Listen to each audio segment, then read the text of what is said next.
Hello, everyone. Thanks for joining us in our Talk With series.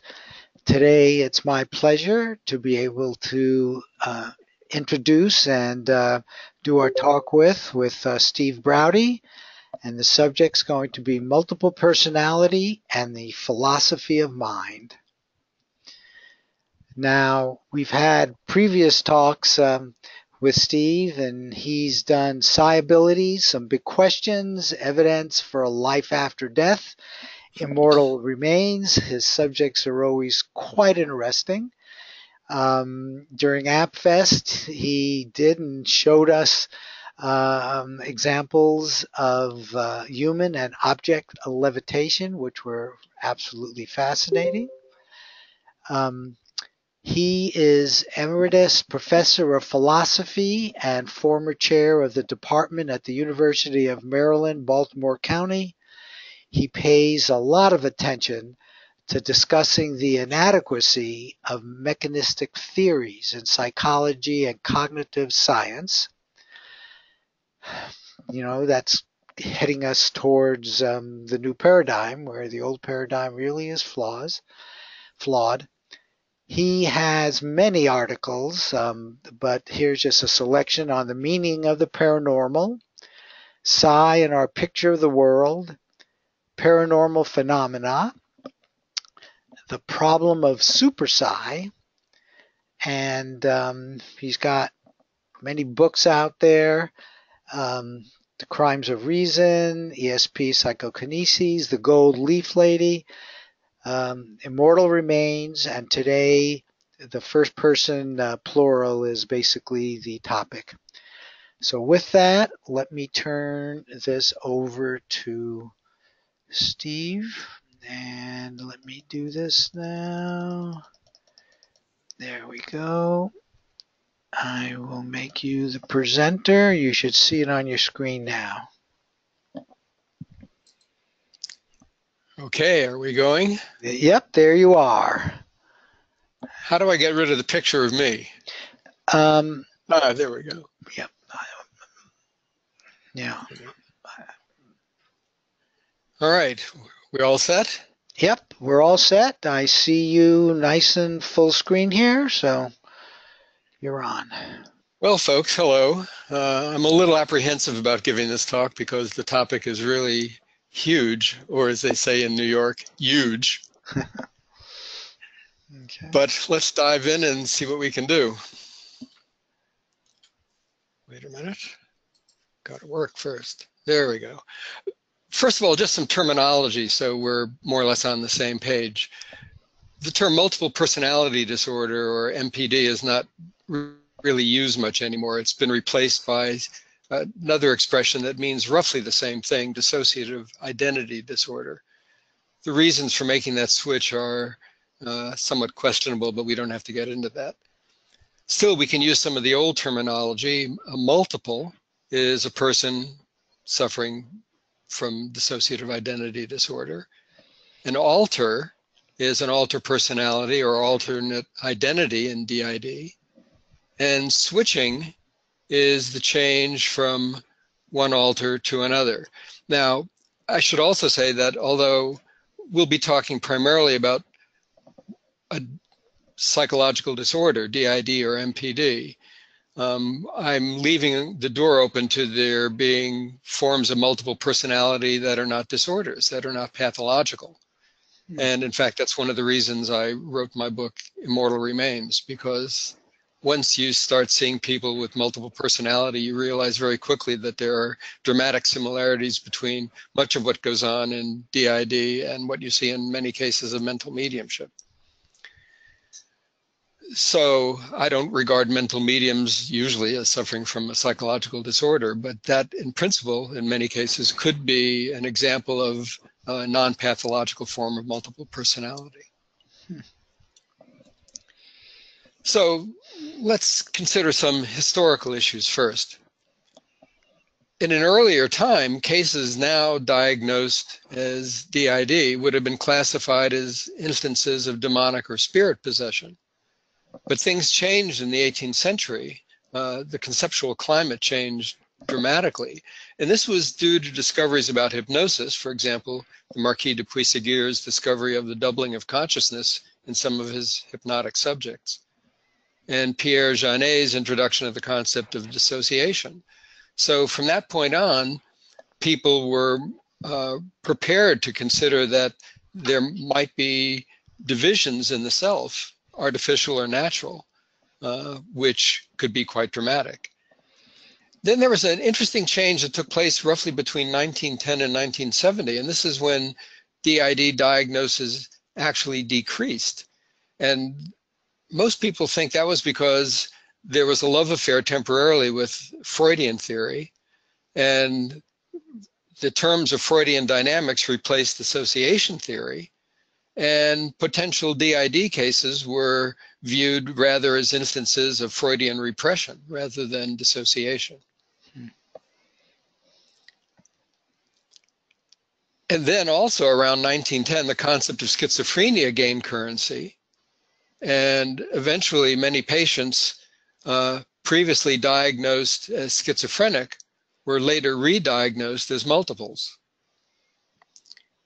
And then something happened around 1970, again, when diagnoses of DID increased and often increased quite dramatically.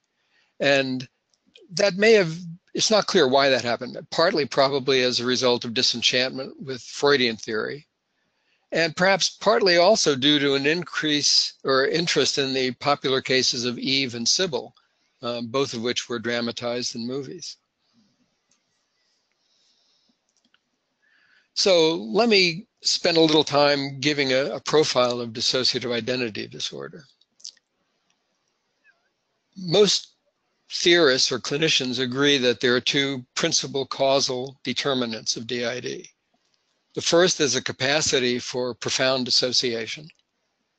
And that's because multiples tend to be highly hypnotizable.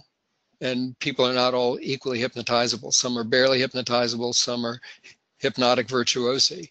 And almost entirely, multiples are hypnotic virtuosi. The other main causal determinant is a history of usually severe and chronic childhood trauma or abuse. So the reason hypnotizability matters here is that DID patients have at their disposal a coping mechanism which is not available to people who are less hypnotizable. Dissociation allows these people to avoid dealing with intolerable feelings or events by turning those things over to an alter. The alter is created with features suitable for the occasion. And we can talk about what that means when we get into it. But just to give you an example, a multiple might create a blind alter identity created to deal with having been locked up in dark rooms. Or a multiple might create a sexually promiscuous alter to deal with childhood sexual abuse. And people who lack these kinds of coping mechanisms in the face of severe childhood trauma or abuse will simply are likely to develop different kinds of disorders, for example, other kinds of sexual dysfunction. But they won't dissociate into alter identities or personalities. Now, at least 75% of known cases report or exhibit child alters under the age of 12. Approximately 50% of cases exhibit alters of the opposite sex.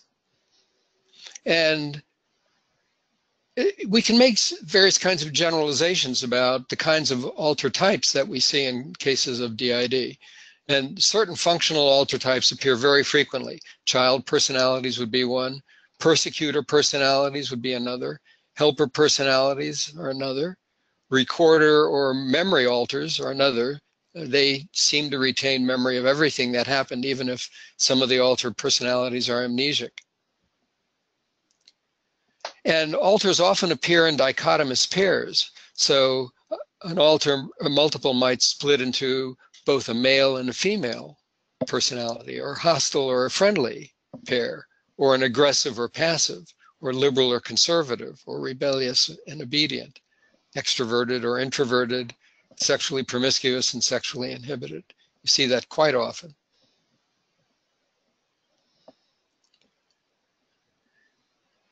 It's hard really to pin down what the average number of alters is in cases. I mean, it's hard to know to what extent clinicians are correctly taking inventories of alters. You know, maybe they haven't identified as many as there are, or maybe they've made distinctions where there are not really distinctions. It's very hard to know, but the received view is that the average number of alters is somewhere between 6 to 16.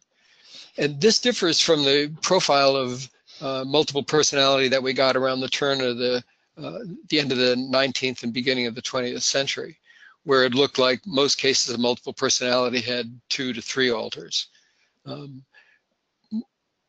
More recent cases are being identified with many more alters, and I think that's probably because clinicians now have a better grasp of some of the more subtle features of switching between personalities. Many clinicians have identified what they call polyfragmented cases with lots of alters. I mean, some allegedly over 100. I think you have to worry about how accurate those inventories are, but certainly many alters. And some of those polyfragmented cases have alters with extremely limited functions. I mean, some alters are created for doing nothing but baking cookies or receiving enemas or cleaning toilets or just dealing with relatives on holidays. In other words, when a multiple gets used to dissociating as a coping mechanism, eventually they will dissociate at the drop of a hat to deal with anything that becomes unpleasant. So it's not just for dealing with chronic or traumatic things, but dealing with anything that is worth dissociating and shunting off to another personality when you don't want to deal with it. That's why you get alters who just clean toilets or shop for groceries or deal with relatives on holidays. If you watch the old movies of Three Faces of Eve or Sybil, or in general the Hollywood version of what it means to be a multiple, you'll get a pretty distorted view of what the switching process is, because in Hollywood's treatment of it, it's usually histrionic or very dramatic. But in fact, switching time can range from 1 or 2 seconds to several minutes.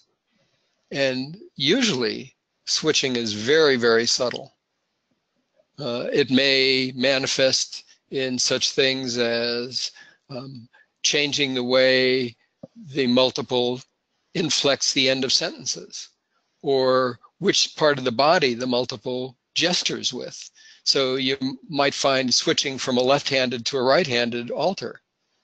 And it may be that previously the multiple was gesturing primarily with the left hand and then switched to gesturing with the right hand. And unless you're really keyed into this, you're not likely to notice the changes. Some alters are in control for very long periods, but sometimes alters switch very frequently, especially if lots of potentially triggering things are happening in the vicinity. And in some of these cases, when multiple switch alters very frequently, there's no dominant alter, even for a short period of time. You just see dramatic and chaotic changes in behavior.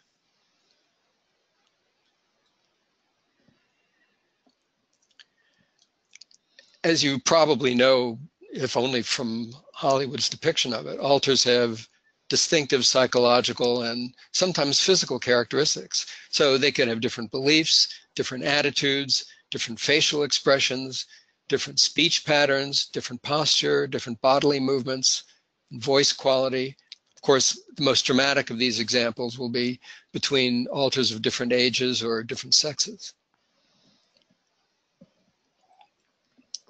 I actually know a multiple who, from Baltimore, who had 2 different lives. In Baltimore, she was a rather plain-looking woman who worked as a nurse. But she had another identity and residence in New York where she looked quite different and was working as a high fashion model. And The changes in the way she looked included changes in the musculature of her face and her body,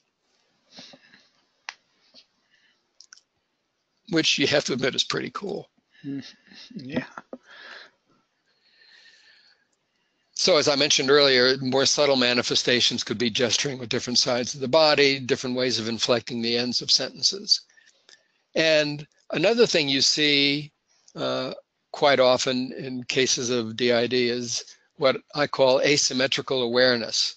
That's where one alter, let's say alter A, is aware of what alter B is thinking or what alter B is doing, but B might not be aware even of the mere existence of alter A. So the fact that there are different alter identities or personalities doesn't mean that they're all in touch with one another or know what the others are up to. It's also really interesting that switching can enable multiples to cope with pain or exhaustion or other impairments. So if a multiple's in pain, whether it's from abuse or anything else, a multiple might switch to an anesthetic alter. Or if the alter is exhausted, he or she could switch to a well-rested alter. There are cases where alters are addicted to drugs, but can switch to an alter who's resistant to drugs. So some alters have been subdued through, say, chloroform, and other alters who are resistant to chloroform can emerge at that point.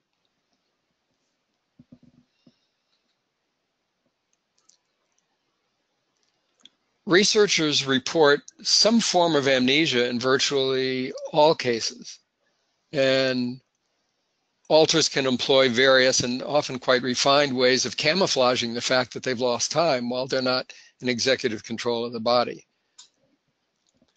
For example, when the period of amnesia is brief, the alter can say, "I'm sorry, my mind wandered. Can you repeat what you said?" And for longer blank periods, when the alter has really lost a lot of time, the alter can say, "Gee, I was so preoccupied yesterday, I've now forgotten what you said. I promise to pay better attention this time." And of course, failure to keep appointments can be attributed to all sorts of things: illness, car trouble, exhaustion, and so on. And it's important to know that multiples are usually motivated to conceal their condition. I mean, they're smart, usually very smart. And they know that revealing that they're multiples might lead, if not to incarceration, at least to confinement in an institution of some sort. And they'd rather not do that.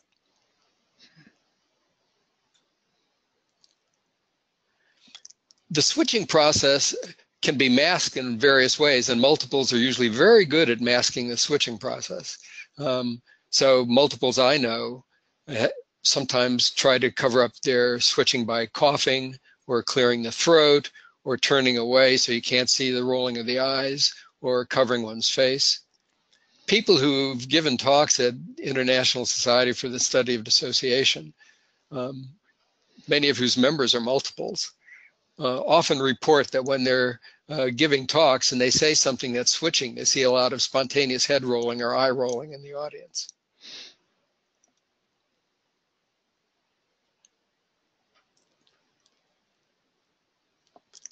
Now, one reason all this is interesting is that because signs of switching may be subtle or camouflaged, it's not easy to notice that someone close to you is a multiple. So it's possible to be married to a multiple and not know it. This is often reported in clinical literature. It's all too easy for a spouse of a multiple to interpret his or her partner's signs of multiplicity as, for example, signs of moodiness or eccentricity or forgetfulness or something of that sort. So it's not too hard to put unusual behaviors into another kind of box to see them as part of a different kind of regularity altogether. Happens a lot. And there are not all multiples are equally functional. There are some highly functional multiples who manage to get through life without abandoning their multiplicity. So functional multiples tend to be pretty good at controlling alter emergence in situations where changes won't attract unwanted attention. So they have various strategies. They might not let the child alters come out except in private, or maybe in a toy store where childlike behavior might be reinterpreted as a kind of eccentric exuberance, for instance. Or you might let the artistic alters come out in a painting class, or the mathematically gifted alters come out in a statistics class, for example.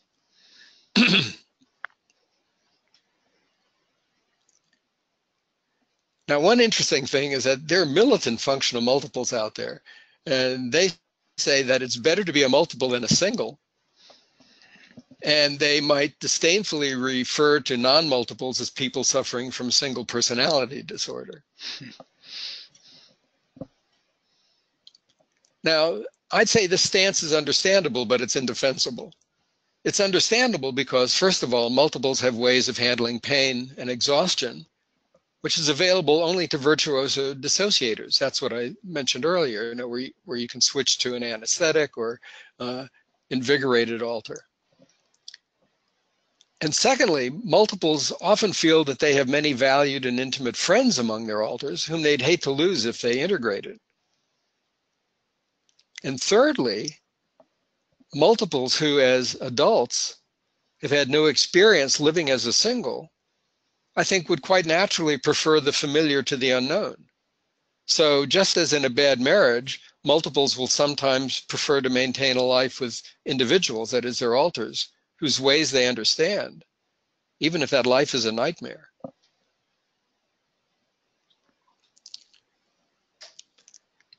But here's the rub.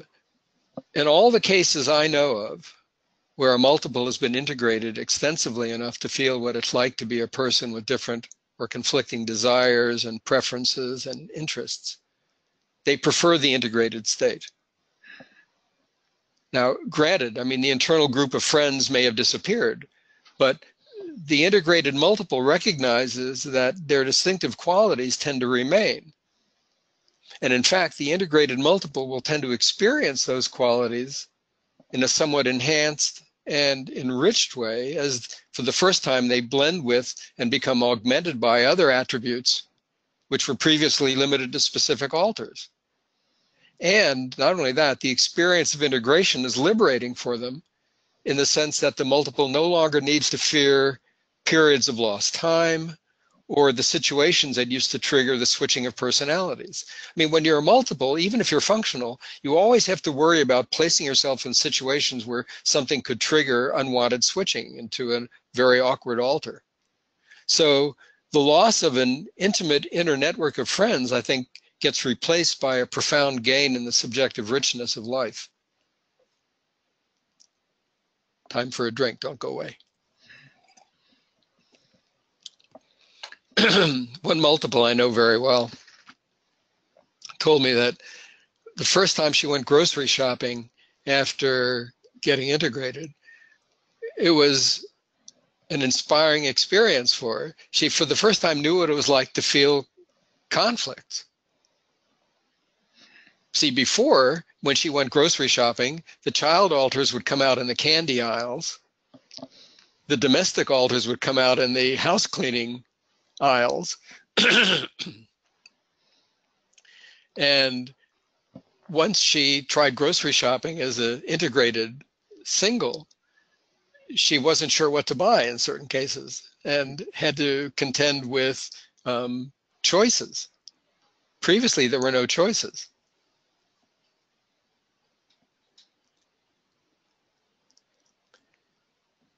And it's important to keep in mind that only the most highly functional multiples can control switching to a handy alter. That is, to an anesthetic alter or to a mathematically competent alter, whenever they'd like to. More often, the multiple's life is dominated by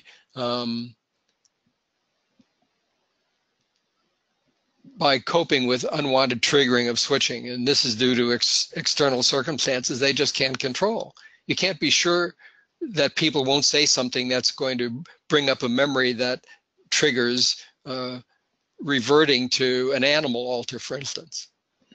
So even though fully integrated multiples can no longer, for example, cope with pain by switching to an anesthetic alter, generally speaking, that loss seems compensated for by an overall gain in tranquility and control.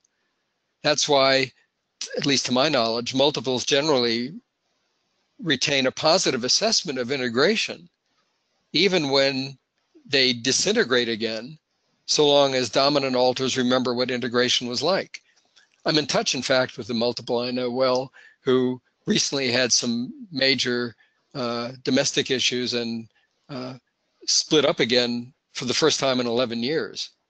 But she remembers, at least the alters I was talking to, remembers what life was like when she was integrated, and that's what she's still aiming for. And that's why she's still aiming for it.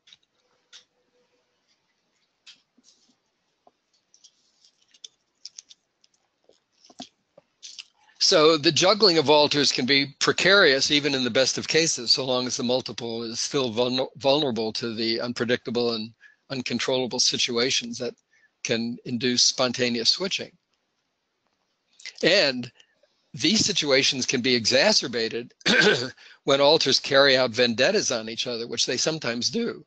So in the personality network of a DID patient, the personalities don't all get along. So some might just be mischievous, or they might be hostile. Some might hide or destroy the valuables of another alter, or hide or destroy the schoolwork or letters, or they might intentionally place another alter in a situation the latter can't stand.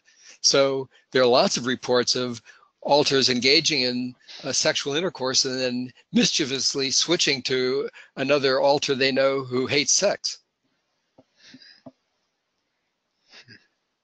And multiples might find it extremely difficult to get through the most mundane sorts of activities. For example, if alters switch frequently and spontaneously, the multiple might take several baths during the day or during the morning, or change clothes and hairstyle several times simply as a preliminary to leaving home for the day.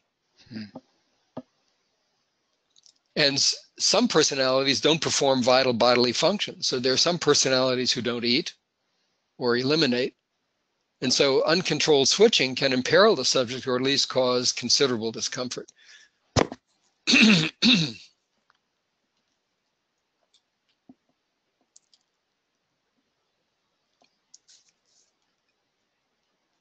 I should also mention that the prevailing view among clinicians is that there's a link between the types of dissociative responses somebody has and the developmental stage at which trauma occurs. So the idea is that, in general, the earlier the trauma, the more likely one is to fragment profoundly into a multiple.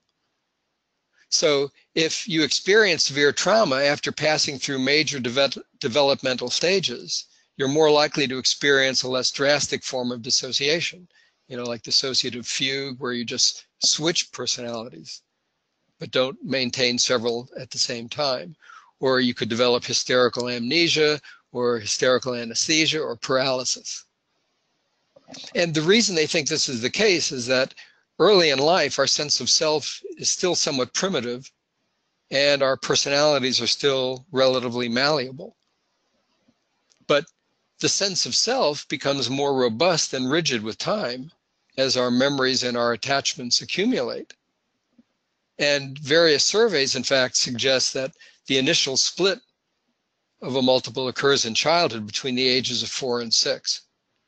And some personalities, in fact, seem to have developed gradually from imaginary playmates.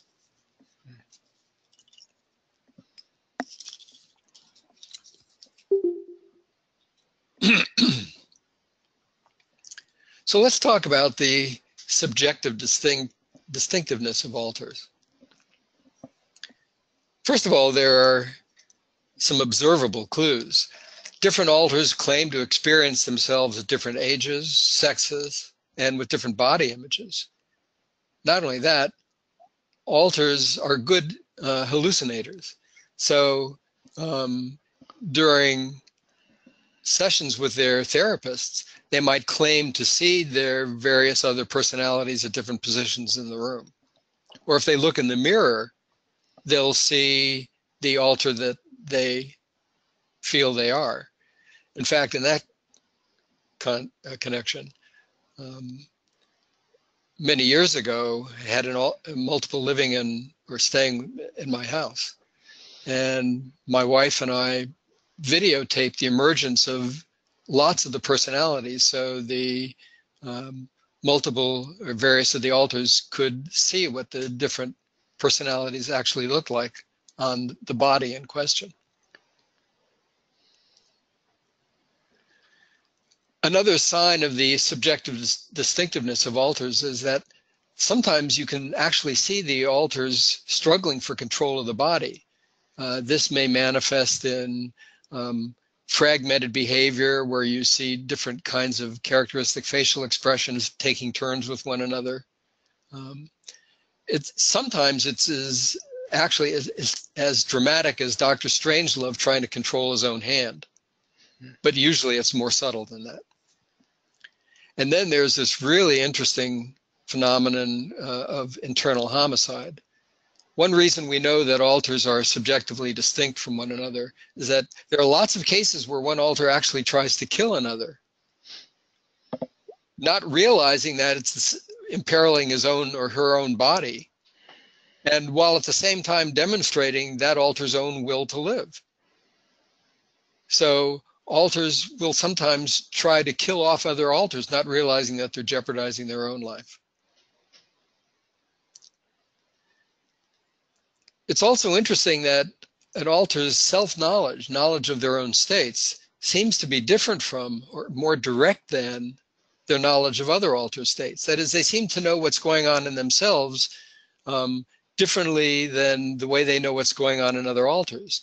Their self-knowledge seems like the self-knowledge of ordinary people, like that of non-multiples. However it is we know our own thoughts and feelings. But their knowledge of other alters, when they describe what that's like, it's described in ways sounding more like telepathy.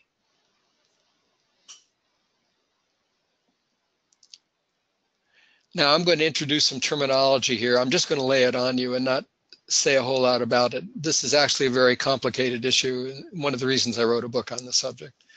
But the kind of thing that philosophers live for is to try to get clear on in what respect alters are different from one another and what's distinctive about multiple personality as a form of dissociation. And here's very roughly the way I went about doing it.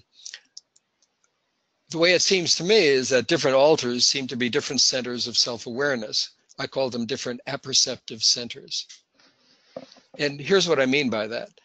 There are two ways, you might say, of knowing about yourself. I don't think there are both ways of knowing, but we can forget that for the moment. We can experience various states as our own, and we can believe various states to be our own. When we experience a state as our own, like the thought I'm having or the itch in my arm, I would say those states are autobiographical. We experience them as our own states. But sometimes we not only experience states to be our own, we believe them to be our own. We have epistemic relations to them. And I say in that case, the states are indexical. So we can have autobiographical states and indexical states. Now, states of other alters, in the case of multiplicity, a multiple neither experiences nor believes to be their own. I would say that those states are neither autobiographical nor indexical. So what's distinctive about DID is that there's evidence of simultaneously present apperceptive centers and disparities of indexicality between them. That is, an alter experiences and believes certain states to be his or her own, and does not experience or believe states of other alters to be their own. I hope that's clear. I know this is difficult, but the reason I'm bringing this up is that this is not like role playing. When people play different roles, those roles still persist under the same identity, under the same I. Let me give you an example. I have various kinds of professional identities. I'm a professional philosopher and I'm a professional musician. You could say they're different roles, and I have trouble switching between them. I mean, my students, when I was teaching actively, often wanted me to play piano in class. But I couldn't do both. I couldn't do a Victor Borge thing for them. I mean, for me, the two roles are quite different. But I still experience those two different roles under the same person. It's still both Steve Braude that plays the piano and teaches philosophy. And I experience those two roles under the same eye. That's not what is happening in multiple personality or DID. And that's what this terminological effusion is supposed to try to capture. But I think you can get it without worrying too much about the terminology. If you want to know more about terminology and are ready to dig into it, then I send you to my book. That's not just the cheap cop-out. It's actually a complex issue, and I wouldn't subject you to that here. Another issue that you may wonder about, I mean, there are a lot of skeptics about multiple personality. There are skeptics about the reality of hypnosis, just as there are skeptics about the reality of psychic functioning. The argumentative strategies deployed against clinicians treating DID and hypnosis are very similar to those deployed against psi researchers. If you want to know more about that, I send you to my book, Crimes of Reason. But in any case, you may know that there are a lot of people who think we can just dismiss all cases of dissociative identity disorder as iatrogenic, that is, as created by hypnosis or by the therapist. Just when you're dealing with psychologically compliant patients. So the idea is that DID is something that people pretend to suffer from in order to please the therapist. There are several problems with this. One is that DID is found in many patients who've never been hypnotized or in therapy. And this includes children with a documented history of trauma or abuse. Lots of information in police stations about this. The childhood cases also suggest very strongly that it's not simply social compliance or role playing. And also, alleged personalities created under hypnosis differ dramatically from personalities arising spontaneously in cases of DID. The artificial personalities, the ones created under hypnosis, are, by contrast, lacking in depth and breadth and life histories. They have no functional or dynamic relevance to the subject's life. That is, they're dynamically fortuitous. In the case of DID, once you understand something about the patient, you can see where the various alters fit in functionally to the life of the patient. You know what it is that their responses to. But personalities created hypnotically are not like that. Now, I have to say, even though artificially created personalities are lacking in depth and breadth, so are most alter personalities. But they lack in depth and breadth compared to most non-multiples. But it takes a while to find that out. You have to interact with them over a considerable period of time, usually, to see what their limitations are. And it isn't accurate to say that alter personalities of a multiple are not like the personalities of real people, because there are some non-multiples whose main and only personality is significantly lacking in depth and breadth. They're very unidimensional non-multiples. So I would say that there are some alter personalities in DID that have as much depth and breadth as some non-multiples. But on the whole, they are, once you get to know them, lacking in depth and breadth compared to most non-multiples.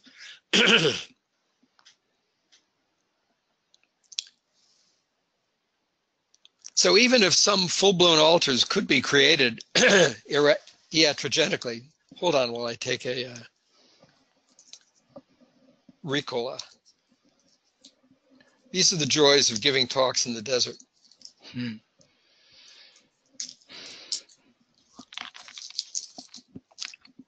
Okay, back to work. It doesn't follow that all alters are products of suggestion, and that's what the social psychological skeptical position actually requires.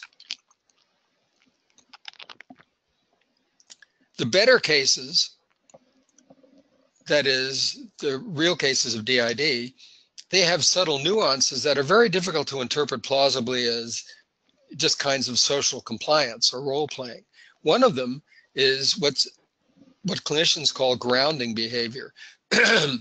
When a multiple switches to a personality who had not been in executive control for a while and who was experiencing lost time, one of the first things you see is the alter trying to figure out where he or she is.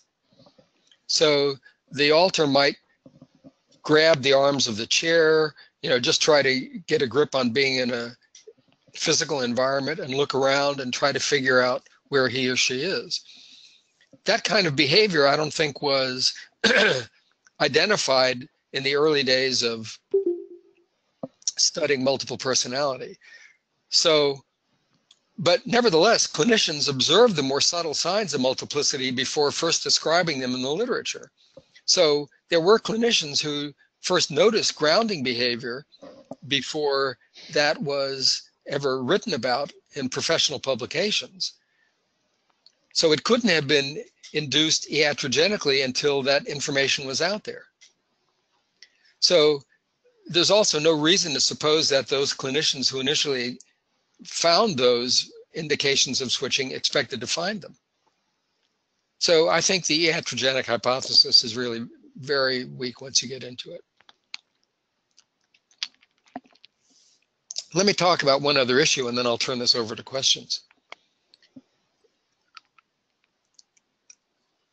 Not surprisingly, a lot of people look at DID and they want to speculate philosophically about what it teaches us about the nature of the self.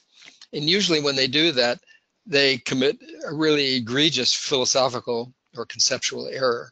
I call the reversibility fallacy or the Humpty Dumpty fallacy. Examples of this would be Ribot's claim, seeing how the self is broken up, we can understand how it comes to be. Or Frederick Myers saying, subjected continually to both internal and external stress and strain, the personality's ways of yielding indicate the grain of its texture. The underlying erroneous idea here is that dissociative disorganization or dissociative splitting is a reversal or an undoing of a prior functional organization or unity. So the idea is that they think that from the phenomena of dissociation, we should be able to infer the elements or the organizing principles that underlined our prior unity. In other words, we should be able to infer from post-dissociative divisions of the self what the pre-dissociative structures or divisions were that made those post-dissociative divisions possible. And when you think about it, it's a crazy idea. It's why I call it the Humpty Dumpty fallacy. I mean, just because something is now in pieces, it doesn't follow that those pieces correspond to permanent or previously existing natural elements of that thing. Certainly, it's not a general truth that things always divide along some pre-existing grain, or that objects divide only into their historically original components. So Humpty Dumpty falls off a wall, broke into, let's say, 100 pieces. It doesn't follow that Humpty Dumpty was originally composed out of those 100 pieces. Or just because I can break a table in half with an axe, it doesn't follow that the table was originally assembled out of the two pieces that I broke it into. If you need more examples, look at cell division. That creates new divisions where clearly none existed before.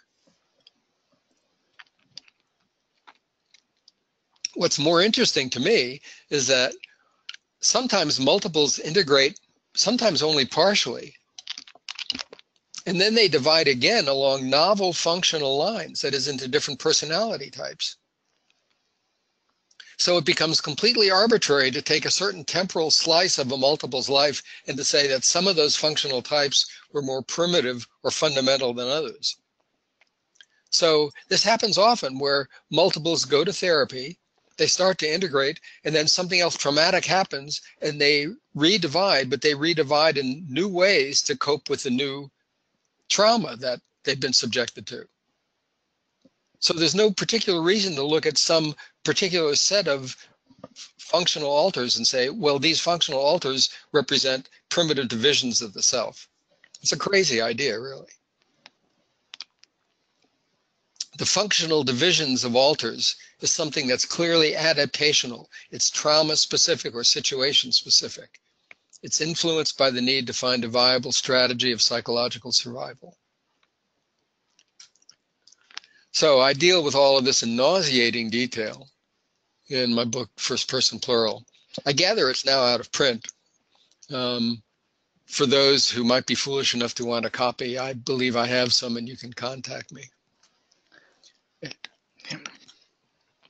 I also deal to some extent with the topic in my book, Immortal Remains, considering, for example, some of the relevance of DID to cases of mental mediumship. If you want to know more about me, I have a whimsical website, which is the easiest one to remember, jazzphilosopher.com. And I think we can now throw this open to discussion. Okay, Steve, thank you. So interesting. God, what an amazing subject that the mind can do this. But as you indicated, it's really like self-defense, psychological self-defense in most cases, huh? Absolutely. Yeah, interesting. Okay, let's open it up for questions. Turn on your mic, and if you don't have a mic, if you put it in the chat box, I will read it. Hey, Okay, go ahead, Terry. here. Yeah. I've had a lot of trauma in my life, and the last significant one was in 1987 when I was brutally assaulted by two armed robbers and nearly murdered. And as a result of that, I had 11 months of amnesia, and then I became extraordinarily psychic. So while listening to your presentation, which was, for me, enlightening and scary at the same time, and I work as a psychic, a medium, and a controlled remote viewer. So how, in light of that, would you describe amnesia and this profound psychological change? I'm not sure I can give you an answer to that that would be as satisfactory as you might get from a clinician. I'm not a clinician, though I play one on TV. But I will tell you that lots of people in the clinical community have confided to me privately that they see a lot of psychic functioning among their patients. I find it discouraging that they won't talk to one another about this. They know they can talk to me about it because I'm already disgraced. But if they would only communicate with one another about this, I think there might be some way of gaining insight into the question that you're asking, because as long as clinicians are not comparing notes on this, we're not likely to get a good answer. It can only be more or less half-assed speculation, I think. But obviously, I also agree. Yeah, go ahead. I forget what I was going to say. I had a senior moment, so go ahead. I agree also with what Marty said previous to my question. However, the abilities, it felt to me like this was an evolution in consciousness. Well, you know, a big traumatic change can unleash all sorts of otherwise or previously latent capacities. I mean, I think something like that happened to Joe McMoneagle, in fact. Not a nice way to have an awakening. Well, it's the silver lining, perhaps. Yes. Mm-hmm. Okay. Thank you. Very interesting. Thank you, Terry. Anybody else? please. Marty? Yep. Marty, can you Yep. hear me? Yep. Go ahead, Evelyn.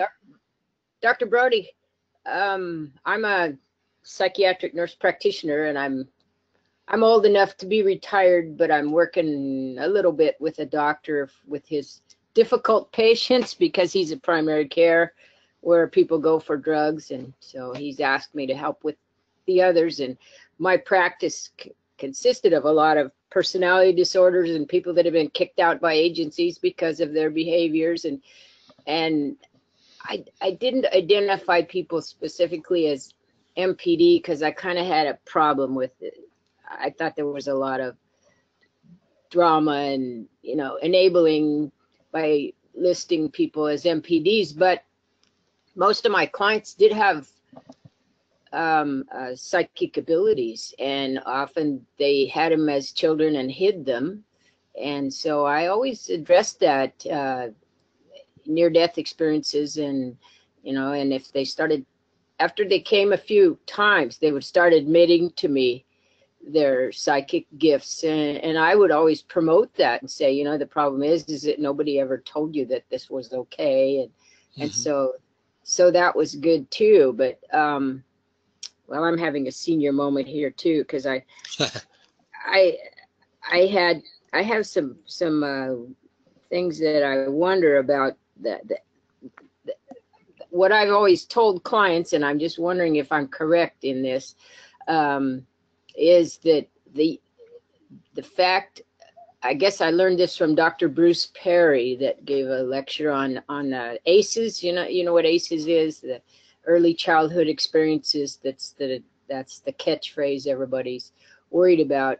And so I tell my clients that those that were badly traumatized, before they had language to talk about it, that's what makes it worse.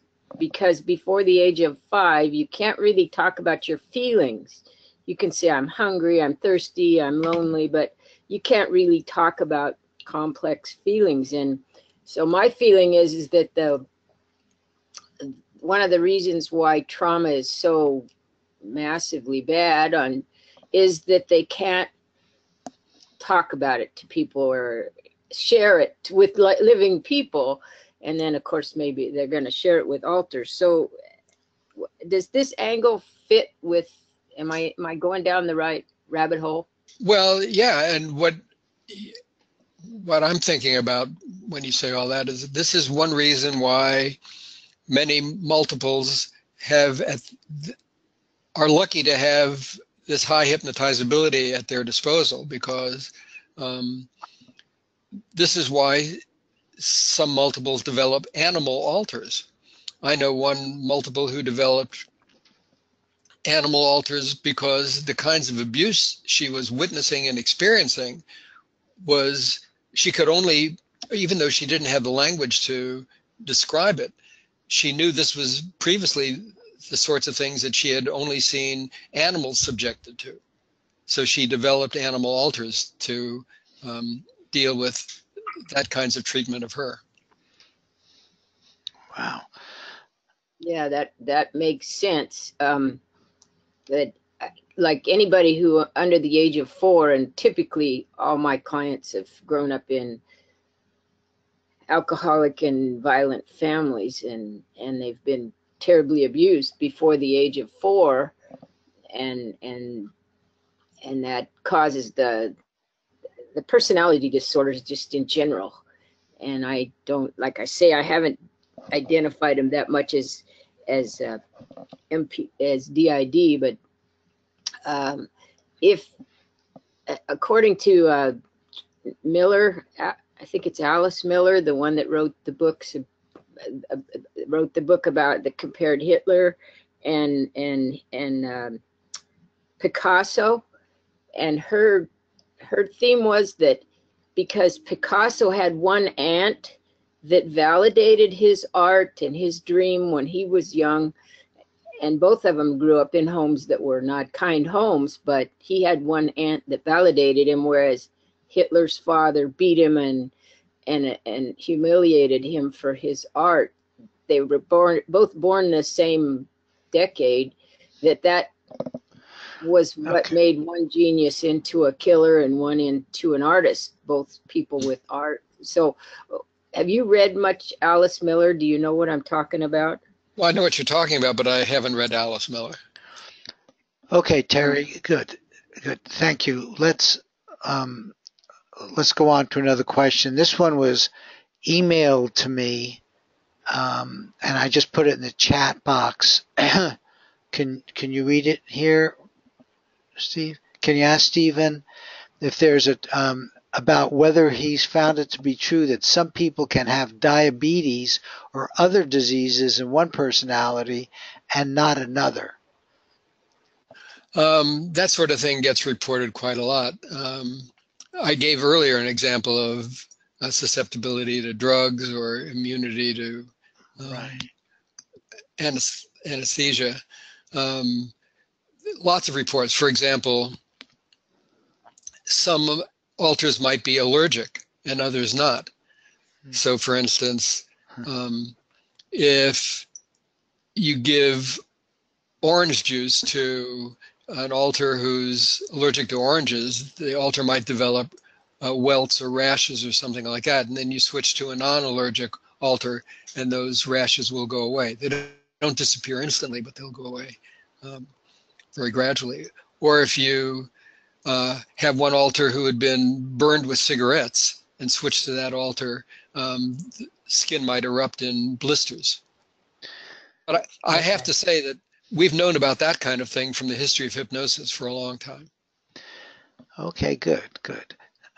So the answer is basically yes. You Yes. touched on the psychic thing a couple of times, and with sort of making a distinction, which maybe you can say more about, between, psychics, and I presume the ones like Edgar Casey that would go into and be picking up information from someplace else. Might that be an alter, or are there, in cases where alter would in fact be psychic, and in another case would not? I mean, can you just talk about that a little more? There are some cases described in the literature, like the Doris case of multiple personality, a famous early 20th century case, where some alters seem to have psychic gifts, or be precognitive, for instance, and others are not. Okay. But it's one of the reasons I said at the outset that there might be non-pathological forms of multiple personality, and that mediumship might represent something like that. At the very least, there might be a kind of dissociative continuum, and multiple personality or mediumship might fall somewhere in the middle of that continuum. Yeah, so interesting. Do you know of cases where a person can purposefully develop an alter? Let's say a person wanted to develop a psychic alter. Would that be anything which anybody has, tried that you've ever heard of? Not that I've ever heard of, although something like that actually goes on in cases of DID, where the development of alters is cunningly orchestrated. I mean, the alters may be ultimately maladaptational, but they are adaptational. They represent at least a strategy for trying to cope with something that's intolerable. Mm-hmm. So even though it might be like a gut level response, it's not as if it's an unintelligent response. It's being guided by something.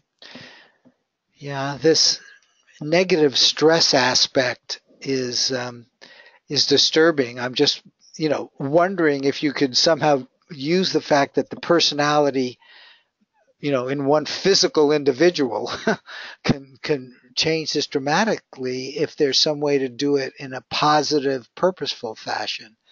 But it doesn't seem like, Well, nothing as dramatic probably as a real red-blooded case of DID. But I mean, again, there may be non-pathological forms of dissociation. mm-hmm, mm-hmm. Self-hypnosis is perhaps one of them. And you might be able to develop somewhat artificial alters, psychic alters or mediumistic alters or something like that. But they'll lack the functional relevance of those you find in cases of DID. Yeah. Yeah, I guess I'm I getting. have another. Yeah, let me just say one thing. I think Sorry. I'm getting closer to maybe what would be more called like a persona, just Yes, developing another part of yourself, but it's clearly not as severe as you're talking about here. right. Okay, yeah. Okay, go ahead. Yeah, I have a question. What about Kundalini evolution or activation, where somebody has, I don't know, an evolutionary consciousness change, and they come into their full human faculties as it relates to what you're describing? Because for me, what you're describing is very scary, and it's like we don't have control, and there's not this evolutionary process if you've had too much trauma where you can develop higher faculties. Gee, I don't take as negative a view of it as that. I mean, certainly the trauma or abuse is scary, but the phenomenon of DID is a way of handling it, and DID is treatable. Treatable so that you would lose your abilities once you were able to No, they get integrated into a robust person. So the friend I told you who now knows what it's like to go grocery shopping and not be sure what to buy, she hasn't lost her former capacities, but they're now part of a more complete whole. Okay. I hope that makes some sense. A little bit. I have a question. I'll settle for that. Okay. Okay. Go ahead, Millie. What about meditation, and especially like if you know your triggers of what might set off a psychological memory of a trauma? Can meditation help to? I like your idea of self-hypnosis, and I'm going to try that. But I was thinking meditation might also help to prevent kind of switching or something like that. Thanks. You mean once you're already a multiple? I guess. I mean, I'm not really sure because I'm probably not a multiple, but I'm talking about like how you might be able to help yourself, in other words, to kind of protect yourself. Like if you knew something was going to happen that would set off a psychological trauma in your life, how would you protect yourself? Because you knew it was going to happen, sort of. And I don't know if I'm asking in the right words. Well, and you're not asking the right person for life advice, that's for sure. But I would say that there are certainly ways of going through life where you can try to shield yourself from things that might be traumatic. But once somebody is already a multiple, there are serious questions about how best to integrate that person.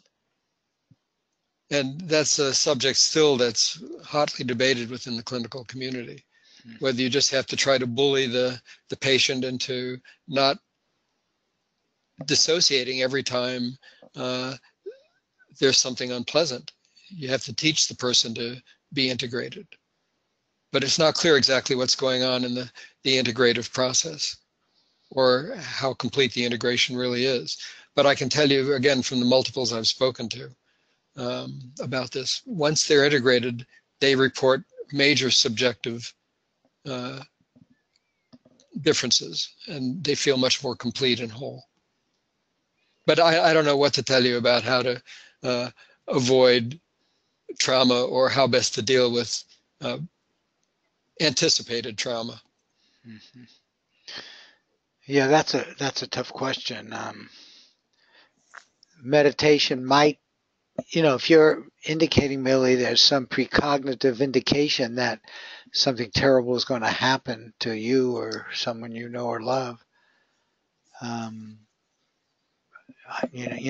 nobody else is going to be able to give you, I don't think, good advice, but meditation on it yourself might in fact be the best thing for you to do.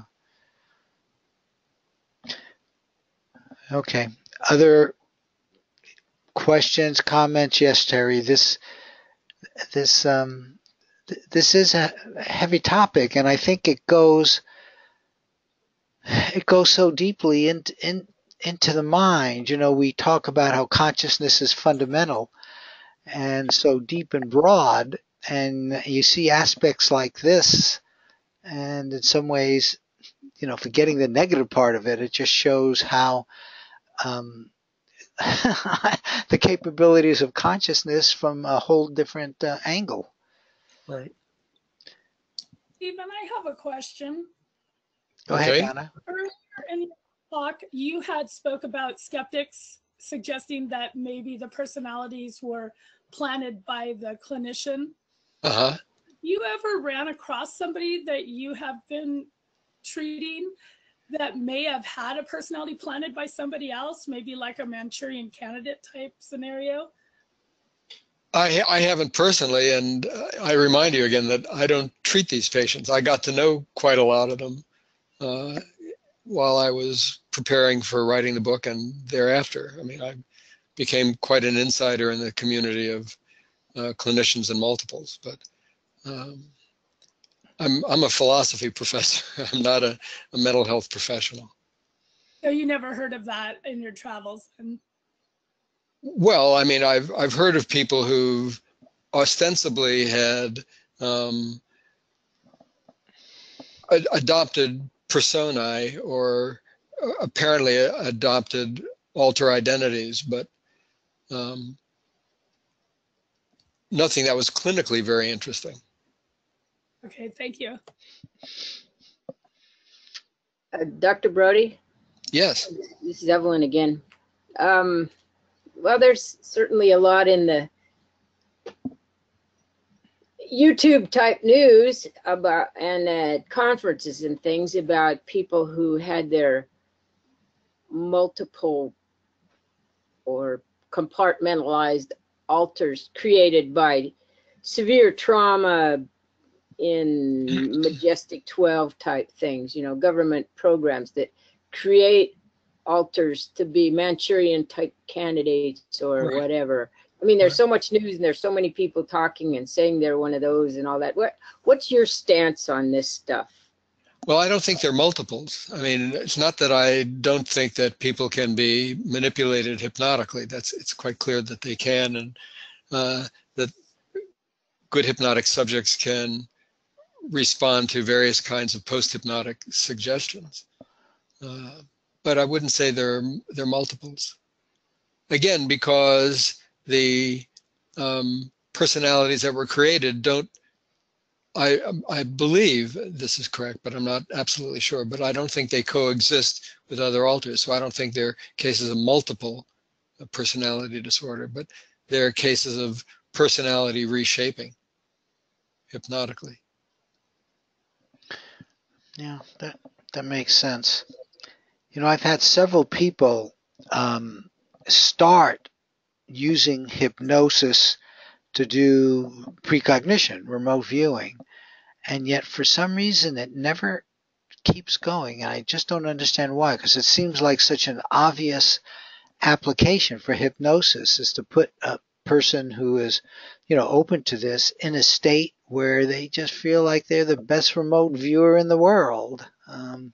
Well, because it opens a Pandora's box. I mean, there are a lot of really interesting studies in hypnosis that have never been followed up on because of the implications.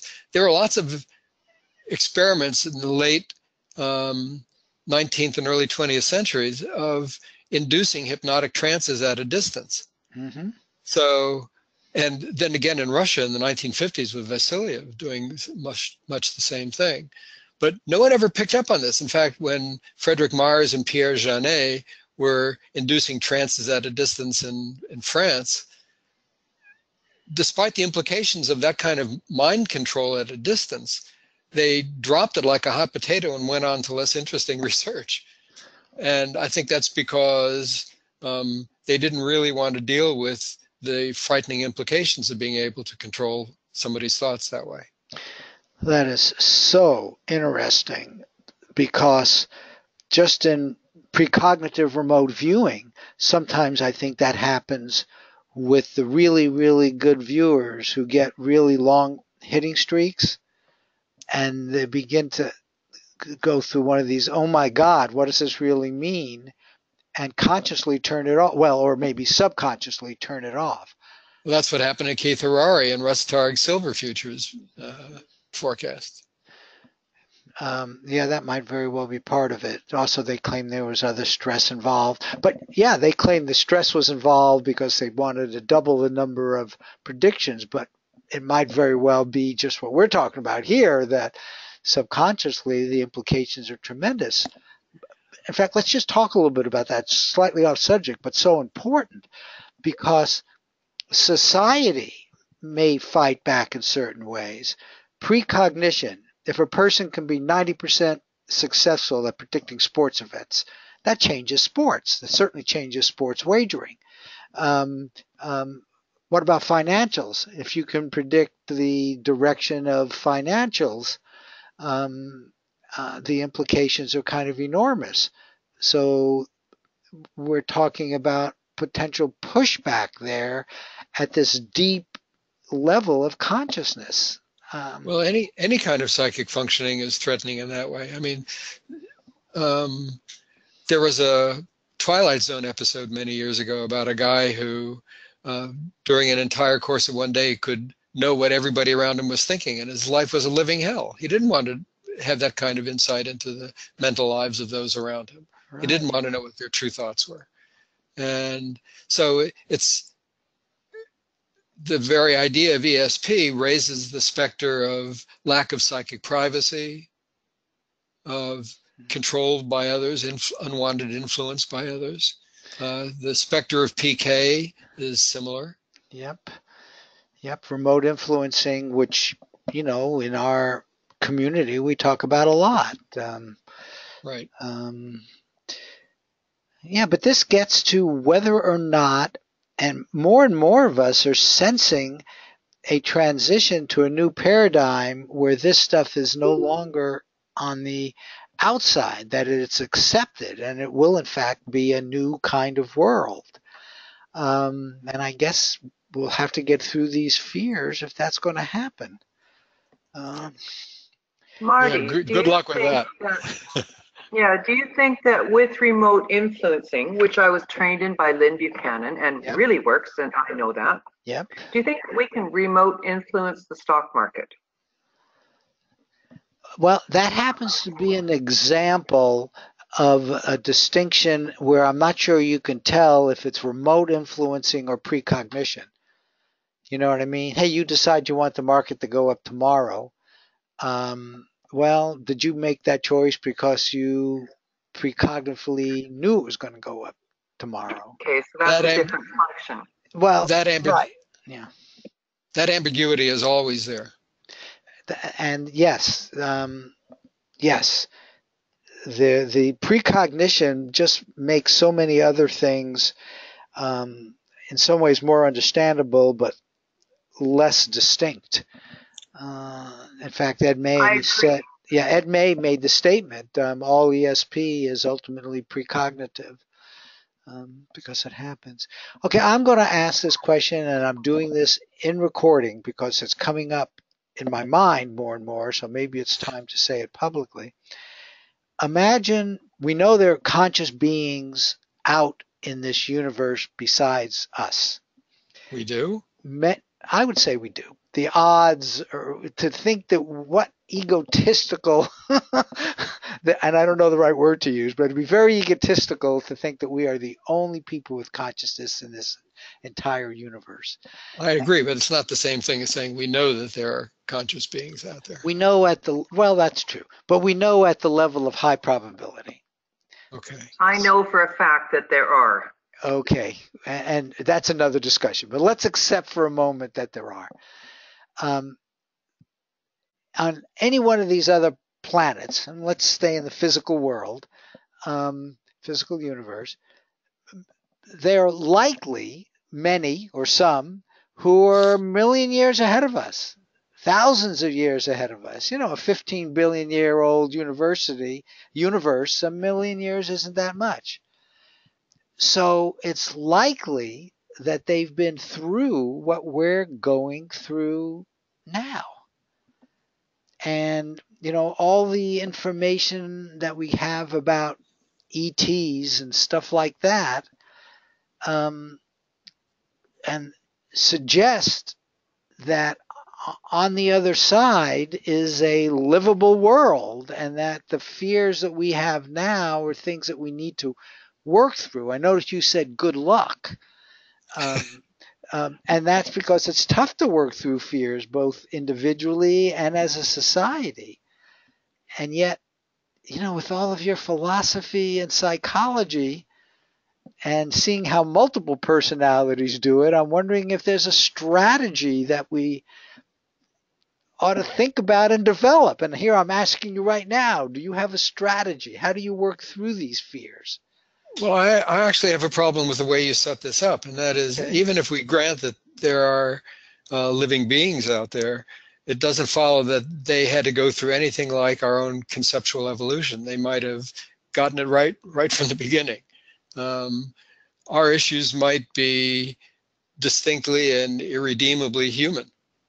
That's interesting. I accept that logic. I understand what you said, and I accept that logical distinction.